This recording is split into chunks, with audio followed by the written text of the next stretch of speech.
Bonjour, nous allons parler d'un phénomène très important en physique, les réactions nucléaires.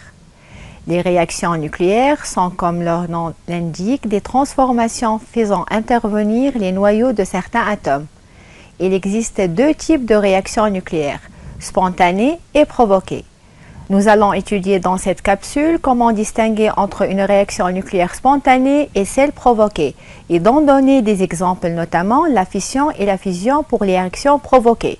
À ce sujet, nous allons voir aussi comment peut-on produire de l'énergie à la fois par fission et fusion, et quelle est la réaction la plus énergétique de ces deux réactions nucléaires. Avant de répondre à toutes ces questions, il est nécessaire d'en parler un petit peu sur la matière. La matière est formée par de minuscules entités appelées atomes. Chaque atome est constitué d'un noyau chargé positivement autour duquel tournent très rapidement des électrons. Le noyau est composé de deux types de particules, les protons et les neutrons, appelés aussi les nucléons. Nous représentons un noyau par le symbole XZA. Z ici désigne le nombre de protons ou aussi le numéro atomique, alors que A représente le nombre de nucléons ou nombre de masses, tel que A égale à Z plus N, avec N est le nombre de neutrons. Par exemple, l'uranium-235 est noté U92-235. Il est formé par 92 protons et 143 neutrons. Les neutrons et les protons sont collés les uns et les autres grâce à une force de cohésion appelée interaction forte, ou aussi nucléaire, qui est généralement suffisante pour les maintenir ensemble. On dit alors du noyau qu'il est stable. Certains noyaux contiennent trop de particules ou renferment trop d'énergie de sorte que la force de cohésion n'est plus suffisante pour maintenir les protons et les neutrons ensemble. Les noyaux sont instables. Un noyau instable finit par libérer son trop-plein d'énergie en émettant des rayonnements. C'est ce phénomène de désintégration qu'on l'appelle radioactivité, découvert en 1986 par Henri Becquerel et très vite confirmé par Pierre et Marie Curie. La radioactivité est donc une transformation nucléaire spontanée d'un noyau atomique instable, qu'on l'appelle noyau père, en un autre noyau plus stable, noyau fils, avec émission de rayonnement. Au moment de la désintégration, un noyau peut libérer différents types de rayonnements, alpha, bêta et gamma. À chacun de ces rayonnements correspond une forme de radioactivité. La radioactivité alpha traduit par l'émission d'un noyau d'hélium, He2 constitué de 2 protons et 2 neutrons. Par exemple, le noyau polonium-210 se transforme en un noyau plomb-206 avec émission d'un noyau d'hélium alpha. Ces transformations nucléaires obéissent aux lois de Soddy. Lors d'une transformation nucléaire, il y a conservation du nombre de charges Z et du nombre de masses A. On parle de désintégration β- si un électron est émis. Par exemple, le carbone 14 se transforme en azote 14 avec émission d'un électron E-1, 0. Et si, au sein du noyau, un neutron se transforme en un proton qui y demeure et un électron qui est éjecté. On parle aussi de la radioactivité β+, lorsque un positron est émis. Comme exemple de ce type de radioactivité, le phosphore 30 est radioactif β+. Il se transforme en un noyau silicium-14 avec émission d'un positron E-1, 0. Il est considéré comme un élément radioactif artificiel. De même, ici dans le noyau, c'est un proton qui s'est transformé en un neutron qui y demeure et un positron qui est éjecté. Enfin, la radioactivité gamma se traduit par l'émission d'une onde électromagnétique de haute énergie sans qu'il y ait émission de particules. Ce rayonnement suit souvent une désintégration alpha ou bêta. Après émission de ces particules alpha ou bêta, le noyau est encore excité, il retourne à son état fondamental en émettant le rayonnement gamma. La radioactivité est un phénomène tout à fait naturel. Les rayonnements alpha, bêta et gamma sont des transformations nucléaires spontanées puisqu'elles ne nécessitent pas d'apport d'énergie de la part de l'extérieur. Passons maintenant aux transformations nucléaires provoquées.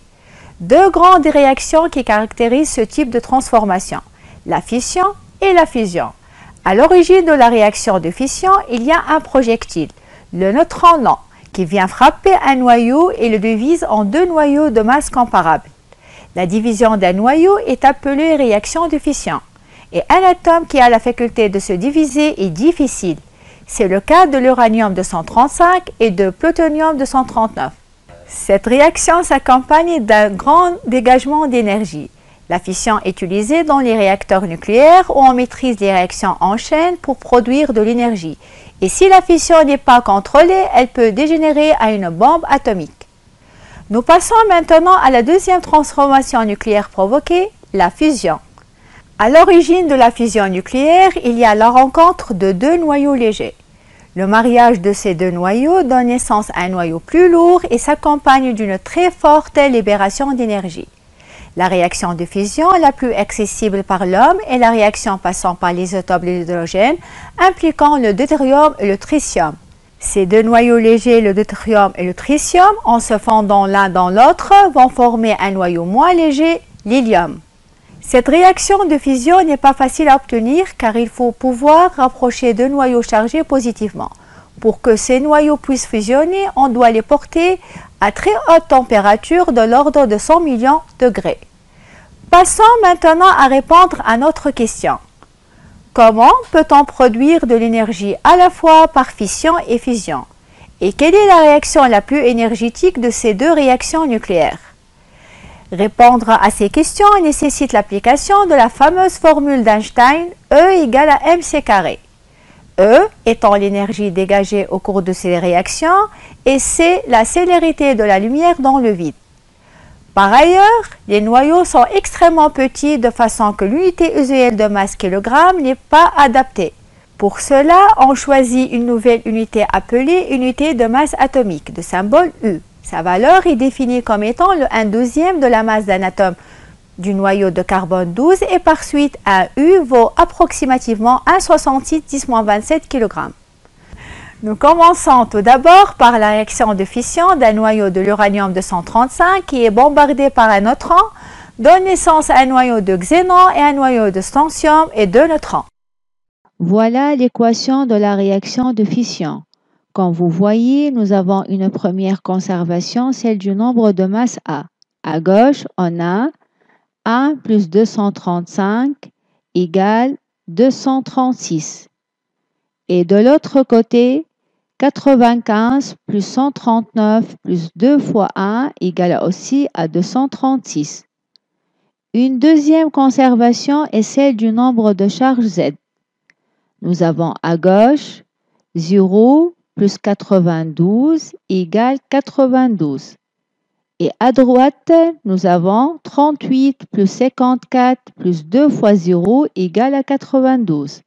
Vous voyez donc que le nombre de masses et le nombre de charges sont conservés. Passons maintenant à une étude énergétique pour cette réaction.